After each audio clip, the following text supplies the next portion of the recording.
Welcome to the Somehow Together podcast, where we explore faith, connection, and everything that holds us together. I'm Erica. And I'm Miranda. Life is messy. And relationships are messy. But we weren't meant to do this life alone. And God, He is still working in the middle of it all. So we're still showing up. Somehow together. Welcome to the Somehow Together podcast, where Miranda and I today are going to talk about being novice podcasters. We're so excited to have you with us. And as we have been on this new journey of learning how to podcast, we have been thinking a lot about being beginners at something new. And so we wanted to have a discussion about that and to talk about why it's important to be willing to learn and be new at things. And so, Miranda, I want to start by asking you, when was a time in your life where you had to learn something new that was, either a challenge or just really difficult? And what do you remember about that experience? We'll get to the podcast part later. Yes, we will. Yeah. For me, when I look back over my life and learning how to start something new that was a challenge, I think that would be highlighted by so many parts of my past. I am a learner by nature. I like to learn new things. And so to boil it down to one isolated experience is kind of hard. And so the thing that popped into my head the most was being a parent to kids. Oh, that's great. Yeah. And I remember thinking that I would have it all together because I had a lot of experience with young kids when I became a parent. And it wasn't very long into getting my oldest son home for the first time where I realized I actually don't know anything. And as we have transitioned from season to season to season, and like different developmental stages and all of that kind of stuff, that I realize I know far less than I care to admit about parenting. And so much of it is trial and error. Like, you can read all the books, you can know all of the things, and yet these little humans that we are entrusted to raise are their own people with their own personalities. And the way something works for one doesn't work for the other. And so I would say that has been a challenge in my life that continues to be an ongoing challenge. Right now, we are in the stage of learning how to loosely hold on to our almost 18-year-old as still a teenager and a child, and at the same time giving space for him to explore a little bit more what it means to be an emerging young adult. And that comes with its own challenges too. And so, yeah, I think for me, I would say parenting has definitely been a challenge that I've had to learn and grow through regularly. For sure. And because every stage of life requires all new learning, it's been an ongoing process for all of these years, right? Yeah. It just keeps going. Yeah, it totally does. And that is the thing, which we'll talk about today, the thing about growth and learning new things. And so it gives us just the ability to look at something that has been challenging in our life and figure out where do we go when it's hard and we don't know what we're doing. So yeah, I think, parenting, man, is not for the faint of heart, for sure. What about you? What's something in your life that you've had to learn that was a challenge? Sure. For you? I am not I do like to learn. I like to learn things that are more intellectual and life application and relational. So yes, I like to learn those things. But when it comes to like learning new skills or tasks that are like more concrete, I definitely avoid them and resist learning in those ways. So the idea of learning is sometimes uncomfortable for me, but I remember learning to be a counselor was a very big challenge. And so I remember graduating from my master's program and entering the workforce and feeling really incompetent. Like, I didn't know what I'm doing. Like, how do these theories that I've studied and taken tests on actually apply to this room where I'm now sitting with somebody and trying to listen and figure out how to walk with them in their journey. I remember feeling like a weight of responsibility, trying to figure it all out. Mhm. And it was hard. I didn't really have a great supervision experience when I was young, and I think that's really important. So when I tell counselors now, I'm like, look for a supervisor who is invested in you and is Mm. really helping you. And if you feel like they're just signing off on your hours, you're going to miss out on something really great. So, Yeah. um, I think that was really really hard, and I have had to keep learning through this whole Mhm. process. And I'm at a stage now where I feel pretty confident going in and working with people, but I still have topics that come up that I don't know about. I still have issues that I don't know how to address, and so I have to be a constant learner, or I Yeah. would just not be able to help people very well. So, Yeah. Things shift so fast mhm. in really any field, but I think particularly when you are working with people, Yeah. you have to be willing to kind of Mhm. dig in and learn a little bit more. Do you feel like do you feel like you ever have imposter syndrome? Oh, yeah. Yeah, Yes. okay. Yeah. Yeah. That's what I was. Same.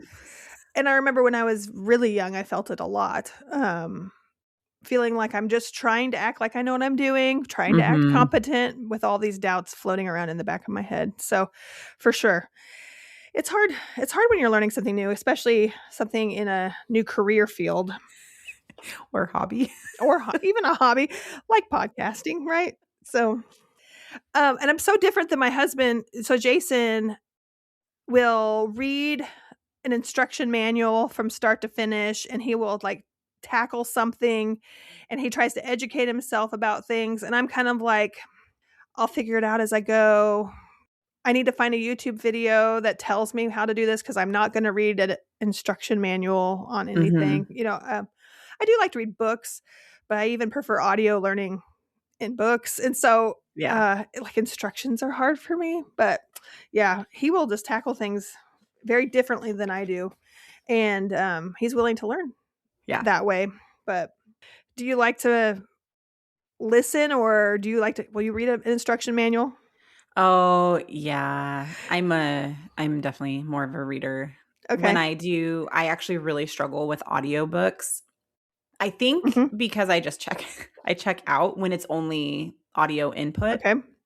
I think that for me, I grew up in a really big family, and so there was noise all the time, and it was easy to tune out the noise to be able to focus on what was right in front of me, and that has definitely carried over. I like to be able to highlight things, and so I will read fiction and fun books on my like my Kindle app. But when it comes to anything educational or instructional or growth oriented, anything like that, I need the book. I need the book because I like to take notes and I like to write and I like to do all those things. I think the only way I can really focus on audio is if I'm reading along with it. Okay. And so if I'm reading along with it, I can focus more on the audio. Or if I'm in front of, like at church with a sermon, like the audio Hmm. does like I don't tune out the messages. Or movies, things like that. But when Sure. it comes Sure. to when it comes to learning, definitely more of a visual learner for Okay. sure. Yeah. Mhm. What do you think you need in your life to feel safe enough to try new things or grow in areas where you haven't honed your skills yet? A large dose of humility. For sure. To recognize and know that I will probably fail at it 5 million times before there's something successful that comes from it, and surrounding myself with people who will give me the space for that. Mhm. The failure without the judgment, I guess. Mhm. And so that helps boost confidence and the ability to step into new things when you know that there's a person or 2 or 3 that is behind you, cheering you on and rooting for you, Yeah. who will even laugh with you when you make the really the really the really weird mistakes, if you will, and that you can laugh Mhm. through it and know that you're not being judged, or you're not being your value isn't being based off of the what you're producing, and it's Sure. just the space to try something new, and if you fail at it, the ability to have somebody who's going to be there to be like, okay, well, do you want to keep trying or try something else? Yeah, that's great. That's great. I think that in those situations, I have to be motivated or inspired to try the Mm, thing. And so, mhm, like, if somebody is telling me to do something, or, when you have a work project put on you, or I'm put on a task force at work and I have to figure out a bunch of new things and I'm really not motivated or inspired, it's really hard to want to do those things. But mhm, if I feel motivated and inspired to do it, like I feel like God's put it on my heart, or mhm. um, have the passion behind it, then I am more willing to keep trying and not give up when it's hard and keep learning. Um, s Also bravery, right? I feel like sometimes we put ourselves out there in ways that, feel vulnerable, and so, Yeah. when we're trying new things, it takes a good amount of bravery and willingness to overcome the anxiety that we feel inside of us, so. Yeah. For sure. Do you think that you would say peer pressure for you is one of your motivators? Like if the other people around you are doing it or saying it, and not in a negative way. Mhm. Like take out like the idea that peer pressure is somebody trying to convince you to do something you don't want to do because it goes against a moral or a value that you hold, but rather the environment that you are in provides kind of that Sure. pressure to perform in a way that maybe you wouldn't. I think that I have to buy into the why of Yeah. whatever it is that I'm doing. So I don't think that peer pressure, is a motivator unless we're all, I mean, maybe the group of us are all working on a common mission, or we all understand the why behind whatever we're learning or doing. Then Mhm. I think it's a motivator for me. How about you? Okay. Yeah, I don't actually care for peer pressure. I'm more likely to not do it because Mhm. I'm being Okay. pressured to Sure. do it, and again, outside of I think that's different if somebody's trying to convince me to do something that I don't feel passionate about doing or feel like I should be doing for whatever reason. But when it's on a team or like you said, like working towards a common goal or mission that we're all bought into, and it's something that I'm like, I don't really want to do that.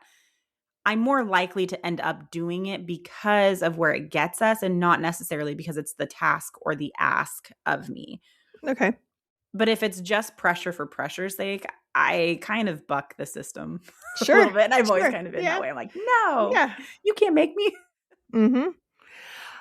Also, I think, for me, I need time alone to hone skills or to Oh, read things okay. or to really fully think through things. I like a team atmosphere to, bring up the idea, but for me to be able to spend some time reflecting on it or to figure things out alone Hmm. is really important. So, sometimes I just need that time to be able to, Hmm. like, mess around with the computer myself, or to, think through the reasons why I'm doing this on my own to practice Yeah. the skills, whatever I'm learning, Watch so that YouTube video. yeah, watch a YouTube video. Well, Jason at our house has been playing around with woodworking, and he's been trying to make this bowl out of pieces of plywood, and it's been fun to watch him kind of experiment with it, and we've been talking a lot about, even now that we're in our midlife, years, that it's okay for us to be novice at something, Mm, to mhm. try something new, to experiment around with different hobbies and goals, right? And so we've been having this conversation a lot around our house. And so, just for reference, a novice is a person who is new to a field, an activity, or a job, possessing little to no experience, training, or skill. It describes someone in the early stages of learning, often acting as a beginner, trainee, or apprentice.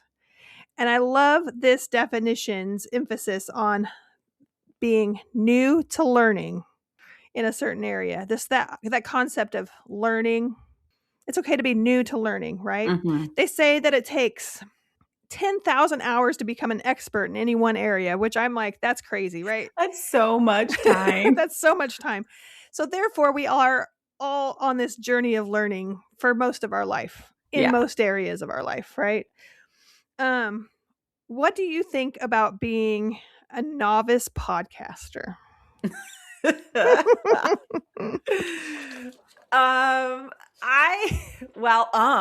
one of the, the things here. Yes. I think being a novice podcaster has probably been one of the most uncomfortable learning experiences that I have stepped into in a very, very long time. I agree. Everything about it has been a different challenge, and a good challenge in some ways, and a not wonderful challenge in other ways. It has heightened and highlighted the fact that I really don't know as much about things as I thought I did. And that is from content and the creational aspect or creative aspect of it, I guess, to all the things. All the things. Yes. It has been Social interesting. media. Yes. Editing. All the technology. There's so many platforms that are required to do this. We are learning how to share share an email address with someone, like little things. Learning when we should pause on a screen, on the recording, when we should stop saying and I keep coming up with all of these things that we still have yet to learn and figure out, right? And it feels every time I turn around, it's something new. Literally. Just this morning. Okay, for context, Eric and I are in the same building, but we're not in the same room because we had audio issues from the very beginning. Being in the same room together. And so we decided that we were going to separate and try this in not the same area. And yet we walked back and forth between offices for an hour this morning trying to dial in what needed to happen just so that we could hit the record button, so that sometime in the next few weeks you would get to hear this episode. That's true. And after we recorded our first few episodes, we realized later that we needed to put the music in while recording, not afterwards. And so the first few episodes are going to be without music, but hopefully, after an hour of working on it this morning, we'll be able to have a little sound bite that sounds musical in our episode. We will see, right? It's been a learning curve. You made it this far. Oh my goodness. You'll get to hear the music introduction. And I'm sure some of you guys who are more technologically savvy than us, or who have experience with editing and recording, you're probably going to be like, that there is a way easier way to do that. That's great. Email us your tips and your tricks, because we're hiring for a producer right now. The pay is awful. There's a lot of zeros attached to that, which starts with a zero and ends with as many zeros as you want. It's been a lot. Every time we think we're going to sit down and record 2 podcasts, we have an extra 2 hours at least of technology issues that we have to navigate and figure out. And so there's a lot that comes into being a podcast. When we first started, we had no idea. We thought we were going to chat with each other and have fun like we always do. I think we looked at sorry guys, I'm trying so hard not to lose it. We looked at a PDF file that broke down a class we weren't able to take because it was full at a conference that we were at. And so we took this PDF file and we looked at it. We're like, we can do that. Not that hard. Yeah, we can do that. And here we are. This is what probably our 4th or 5th, depending on how we release. Yeah. Episode, if you will, into this season, and we are still learning. learning. Still new to Yes. learning, and I think that's okay, right? 100%. And it has been, for all the frustrations, it has been fun. Mhm. Again, I'm a It learner, so, like, learning the new things. Erica was telling me this morning that the average podcast only lasts for 7 episodes, and I was flabbergasted because why would you put so much work into learning something new and overcoming all the obstacles to get to, episode 5, 6, 7, or even 8, and then be and like, "Meh, quit. never mind." Yeah. No, we've invested too much time and energy into this and money, right? Into Yes. this. We're like, "We're not giving up." Yeah, We will at least be above average and have 8 podcasts. So, 100%. okay. So we are above We're we shooting are for above average. yes, shooting for above average. That's right. It's doable. It is. So what part of being a beginner, or being new to something feels the most threatening? And do you Mm, avoid being a novice at times? mm. That is a very good question. And I think when we look at the answer to that, it actually tells us more about ourselves than we would like to know. Mhm. For me, I actually don't like being bad at things. And Mhm. so the thought of failure, even more so than in the investment of time and energy into it, is probably what would keep me going longer than necessary. I'm okay being goofy and silly, and I'm okay making mistakes. That doesn't really bug me because I know that mistakes are part of learning. It's how you learn and grow. Mhm. I don't like to fail. And I don't like people looking at me like I am an expert in something and feeling like I am not at all. And so even as we talk through some of our deeper topics that we go through on this, there is a part of me where I'm like, who am I to tell Oh, people, yeah. you We're an know, imposter, right? yes, Mhm. yes, which is why I asked that question earlier, because Yeah. I feel that a lot of the time. And so for me, I think that is it. It's that perception of how will people view me and see me. And yeah, I don't have the right to be viewed or seen in that capacity, if that makes sense. Yes, it does. I definitely do not like to feel incompetent. I don't Mm, like to be viewed as if I am incompetent. mhm, It's one of those triggering things for me. And so, mhm. uh, being a new podcaster, the world gets to find out that we're Super not incompetent. that we're novice at this. So we're just learning. I also am somebody who is like really prioritizes efficiency. Mm, And so when I think about my time and I think about my resources and I think about um my energy, I'm like, mhm. What am I going to give myself to?" I don't like to do that, to spend those 3 things on something that's not going to have good results, or that it's just going to be for fun. I guess I should do more for fun. But like and so putting it out there and putting all this time and money and energy into it feels threatening, I guess, or feels Yeah, like I might be wasting something that is yeah, important. And I have a lot of other things I want to do with my time and energy and yeah, money, you yeah. know? And so that's kind of hard. It is. It is hard because in order to do something well, you have to not do it well at the beginning. Okay, that's Hmm. not entirely true. I know some people who can start something and you look at them It seems and easy. you tell, yes, and you're, are you for real right now? How in the world do you just do that?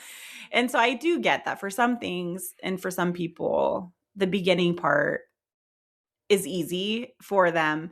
And yet, I'll say for the common folk out there, it is hard to do Hmm. something. And so there's so much of it that feels like it's outside of our control. And I think as human beings, we like to be in as much control as possible. And so when it starts to not go our way, or you hit these roadblocks or speed bumps along the way, those become barriers to continuing on and learning and growing. Hmm. Hmm. So, allowing ourselves to learn, be new to learning is hard. What do you think we would miss out on if we were never willing to try new things? Mm. I I love that. I think the biggest thing that we would miss out on is growth. Truly, Mhm. because when we have to fight through the struggle, I think that is really where true growth and true change happens in all facets of life.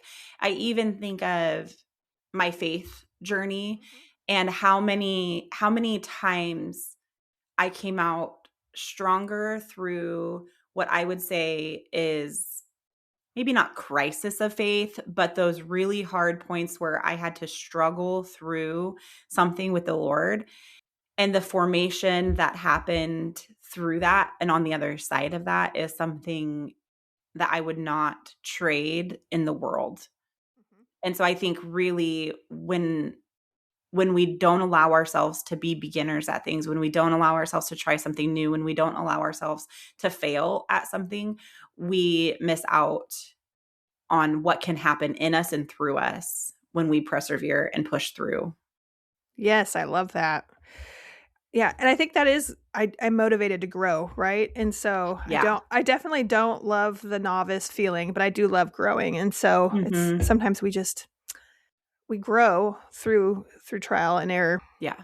And so I I do believe as well that when we don't try new things or we don't push through hard things, there is a relational cost to that as well.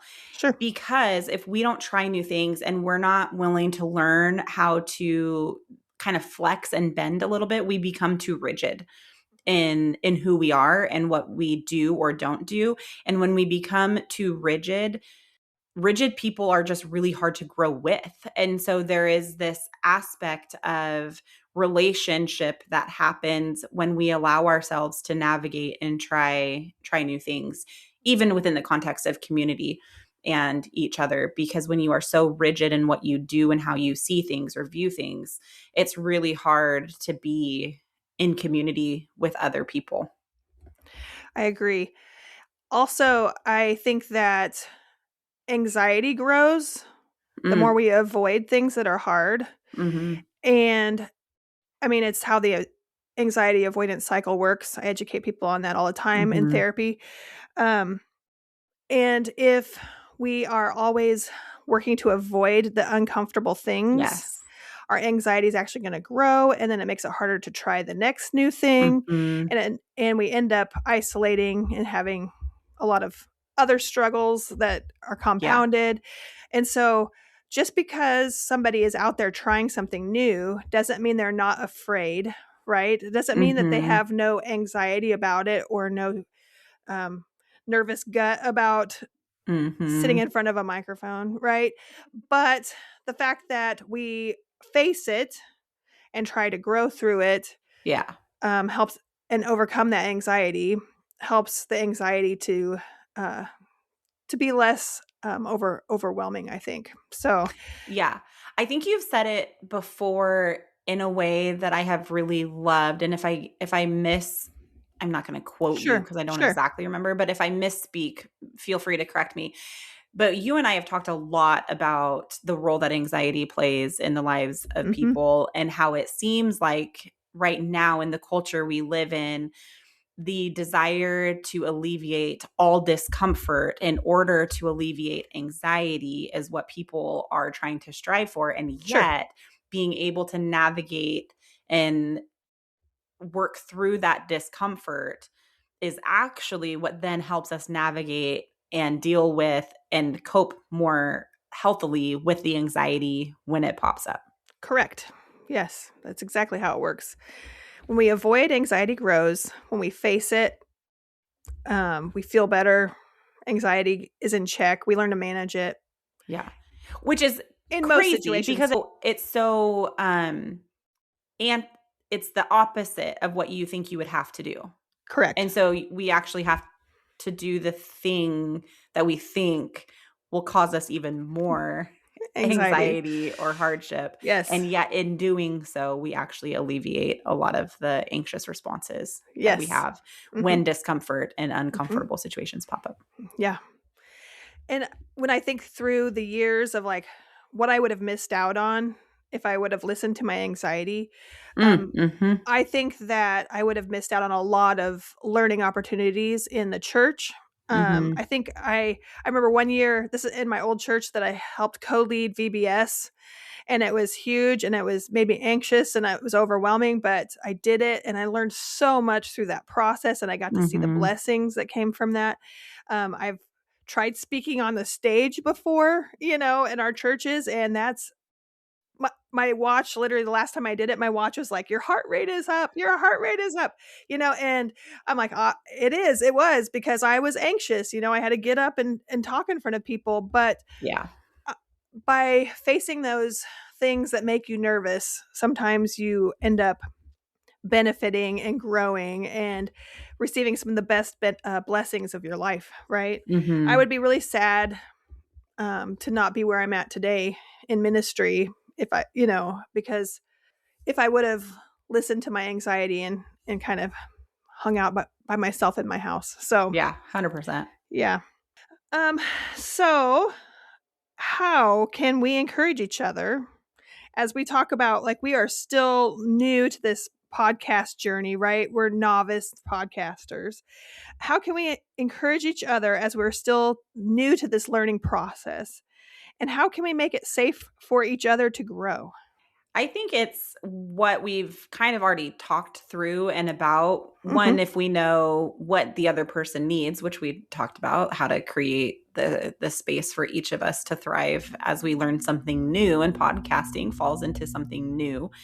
I think that mostly it's the desire and the ability to hear what the other person needs and then be able to provide that. And Mhm. so when you were speaking, I heard you say that you like to learn the new things, and yet it also takes you some time to process and be able to implement them in a degree in which you feel comfortable with.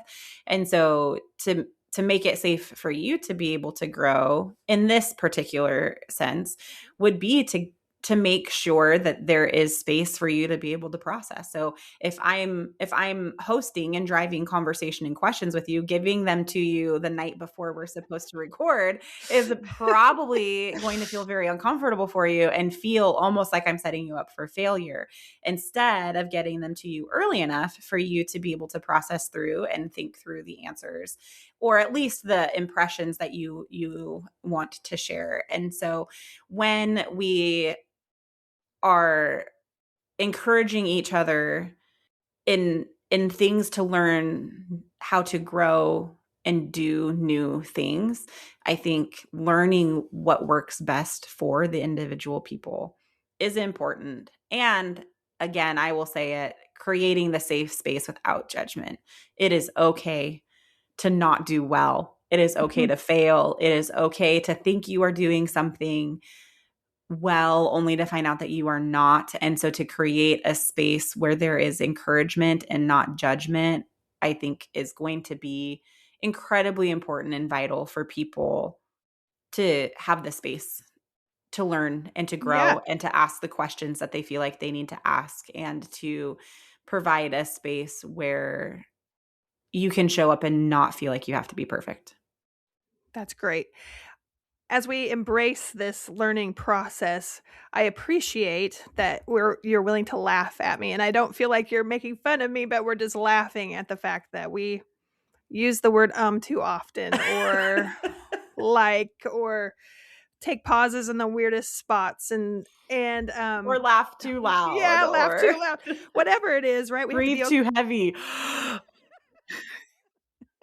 We have to be okay with our mistakes and embrace this learning process, and be okay Mhm. as we support each other in doing the same. Because Yeah. it does feel vulnerable that we're putting this out there on the airwaves, right? How, Yes. how did you feel when we released our first podcast this week? Because when we were recording this, and it will come out later, but this week, as of this recording, we just released our first We episode did. to to the crowds, to the masses. How do you feel? How'd We you feel? did. I wanted to throw up, Okay. honestly. When I think I texted you at 10 that night and was Yeah. like, "Oh my goodness, our podcast drops in 2 hours." I'm not actually sure I slept those Aw, yeah. extra 2 hours. I think I was way too, "What are we about to do? Is it too late to go in there and take it off of the auto release? Will Erica notice if I just bump it out, Mhm. a little bit?" Yeah, no, it was really nerve-wracking, and it was super exciting. I was Yeah. also really excited, and I was anticipating the I don't know, whatever Yeah. comes after that, which I don't Yeah. really know What the what that ways that is, God but was gonna the ways that God was gonna use it, right? And so we're yeah. excited about that part of it. Yeah. And I've now that we've had it out for a few days, I've heard great things, and I'm like, the Yeah. encouragement we've gotten from friends has been really, Yes. um, also it's been really supportive, and it's been, what we need to keep going and persevere in this novice, new to learning experience. So It's what thank will get you. us to be above average. With at least 8 podcast At least episodes. 8 podcast episodes. Were you nervous at all? Or was it mostly just the anticipation and excitement? I think I was the most nervous when we published our Facebook page and our Instagram page and, like, put ourselves out there saying, "We are releasing a podcast." Okay. So, when we did that a couple weeks ago, that Yeah, that was moment also that was very anxiety producing because I was yeah. like, "Well, here we go. We are doing this."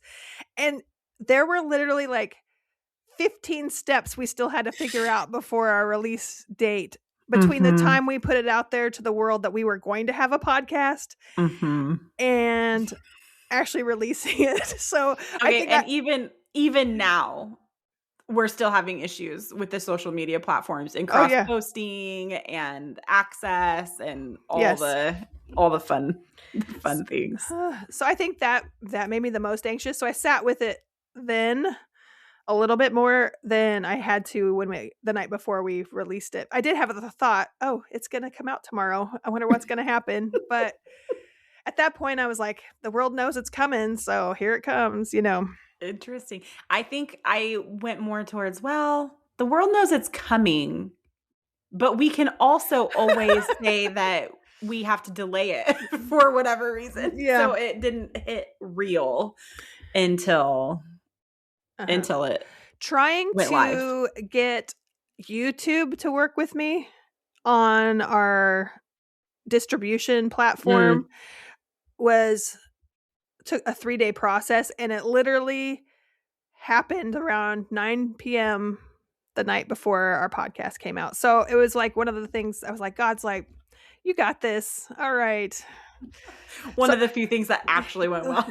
well, it took me 3 Well, days to figure out, but I felt good in that moment when you texted me right after that going, "It comes out in 2 hours." I'm like, "Okay." So, anyway, yeah, so thank you for everybody who's sent us texts and told us what our yes. podcast, has meant to you this week, and I'm just Yes. glad that we get to be here. Yes.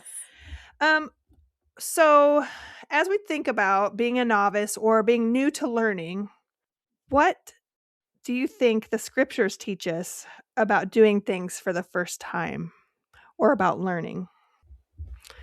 I think that the scriptures are full of people doing things for the first time and Mhm. learning. I think of, Abraham, who's called to leave his homeland and go somewhere where he's not even sure where he's supposed to go. Yet Yeah. God just tells him to leave. He doesn't tell him where he's supposed to go yet. He just says, "Go, and I'm going to show you the way." Moses leading an entire people population literally as he's like, "God, I'm not equipped to do this."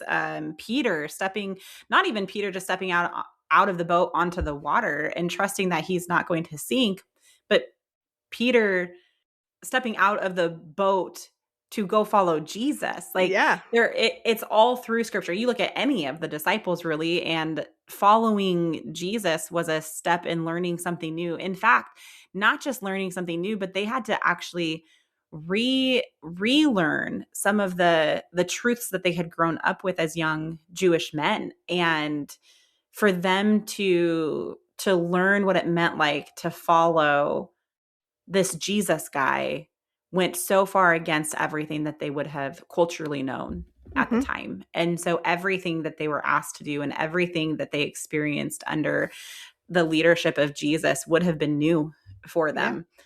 And And so it's vulnerable, right? yes, Very yeah. vulnerable. Yes. Mhm.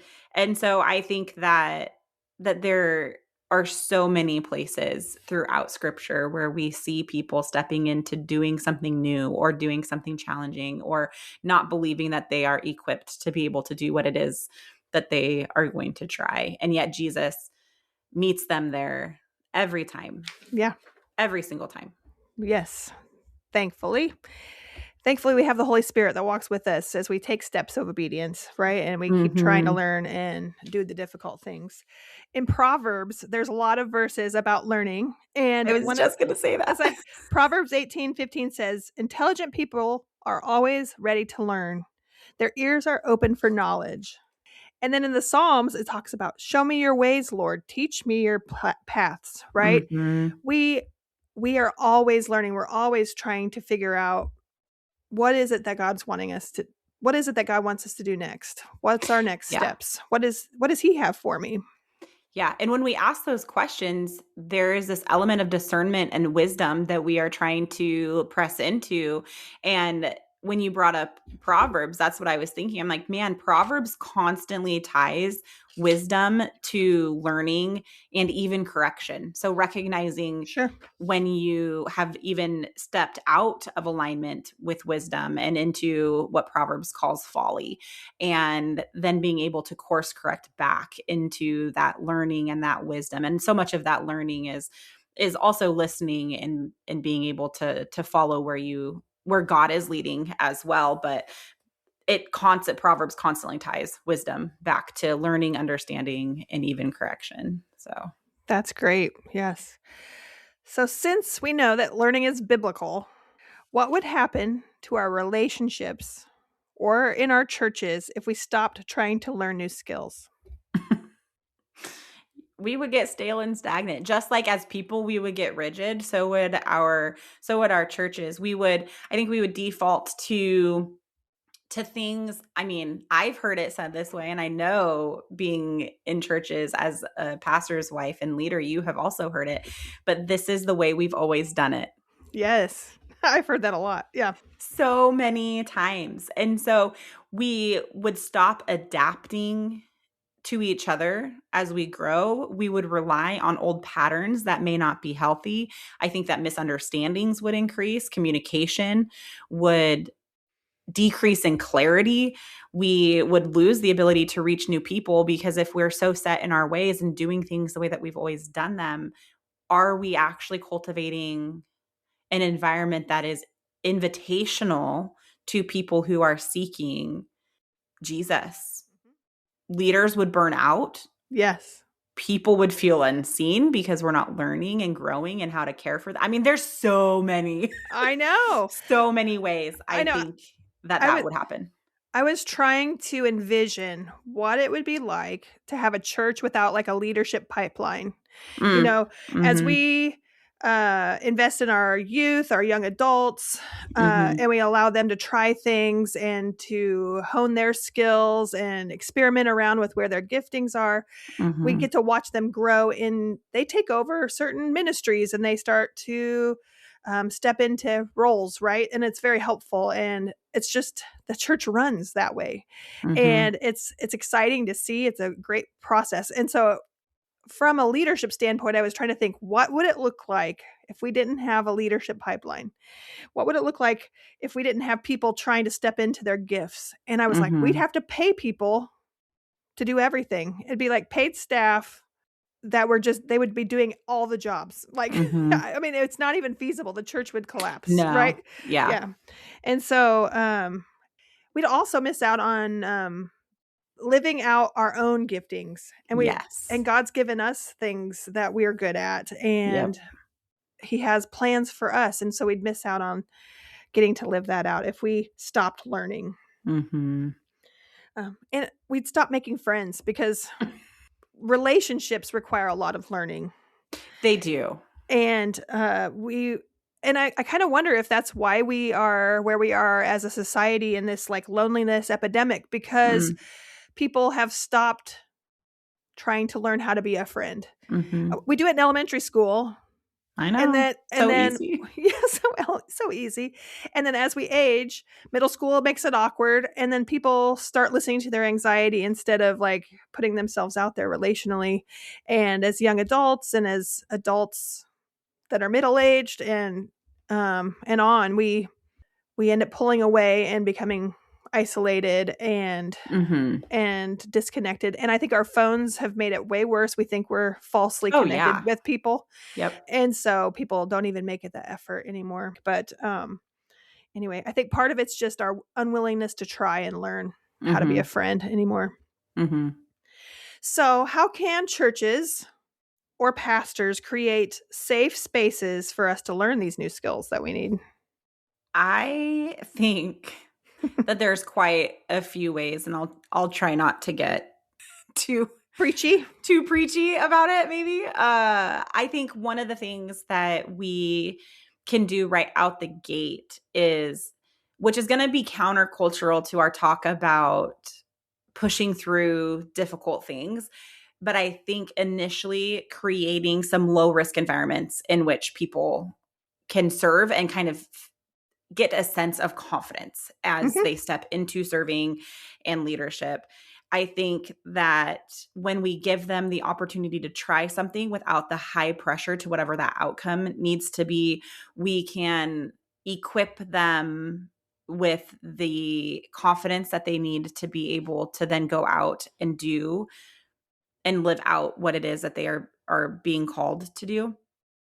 I think that we can lead by example, that we can normalize as leaders that we don't know everything, that we are still learning and growing, that we share in our mistakes just as much as we share in our successes, that we don't punish people for trying and failing. I mean, I don't know that we like punish might be the wrong word, people for trying and failing, but that we really try to help them understand that growing and failing is not the same thing as, like, it doesn't cultivate the same idea that it's shameful to fail or Sure. they're being condemned or judged for it. And so creating a safe place for failure to happen.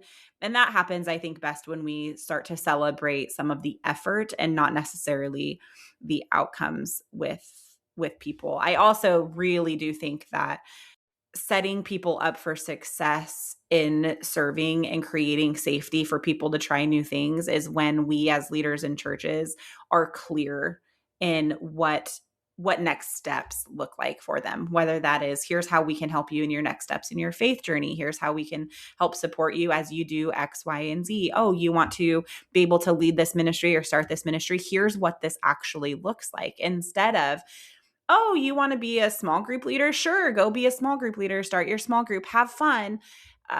But providing them with a clear understanding of what it looks like to be a small group leader, what it means to be a small group leader. Here's the steps that you're going to take. Here's how you care for people within your small group. Um, I don't think people grow well in like muddied environments, and so Sure. we get the pleasure of being able to break some of those things down in actionable steps for people, and when they can do those, it gives them the confidence to be able to then go and do the next thing. Along with that, we have to practice having conversations about skills Yeah. and growth areas, and Yep. not in a shameful way, No. but even having the ability to hear it is a skill, being Yeah. able to listen to somebody else's suggestions and Mhm. critiques of our skills and Mhm. helping us strategize on how to improve something, and then also being the leaders, being the ones to actually step into those uncomfortable conversations so that they Yeah. become more normal and maybe less uncomfortable eventually.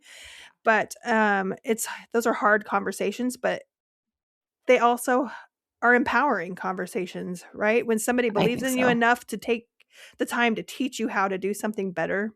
Mhm. Um, one of the things I admire about Jason, who is my husband in case I haven't made that obvious, is that he has never been like a pulpit hog. He's not like there are some lead Mm. pastors in churches that will not let anyone speak on Sunday morning Mhm. or to do certain things within the church. And he's always been about like, what is who's the next leader I'm going to put up front? Who's the next person that I'm going to allow to step into this role? Mhm. And I've always really appreciated about him. It's Um, that mentality of working yourself out of a job yes, almost. yes. And not in a way that like shirks your own responsibilities in the role. It is more to do with continuing to train and equip people. And even in ministry, I think of this like when I will always take way more time to pour into and equip another leader coming up underneath me because they may have different passions and different skill sets than I have. And when they are able to press in and use their giftings after they're ready to go and do, it actually frees me up to do more of the things that I'm passionate about doing.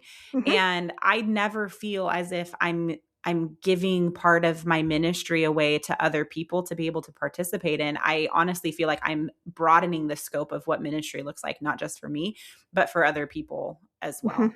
And I think of Jesus when I say that, he constantly shared ministry. He sent out his disciples 2 by 2 to go and preach to the people. He constantly was giving them authority. He was constantly showing them and sending them to go and do ministry, not for him, but with him in Yes. different places. And so that's what I think of when I think of what you were just saying, even with Jason. It Hmm. is the sharing of ministry. But in order to do that, we also have to be good at equipping people so that they don't quit after 8 podcasts. Yes. Yes. I love it. So, aside from podcasting, what are some skills you're currently trying to develop and how can I encourage you? That is a great question.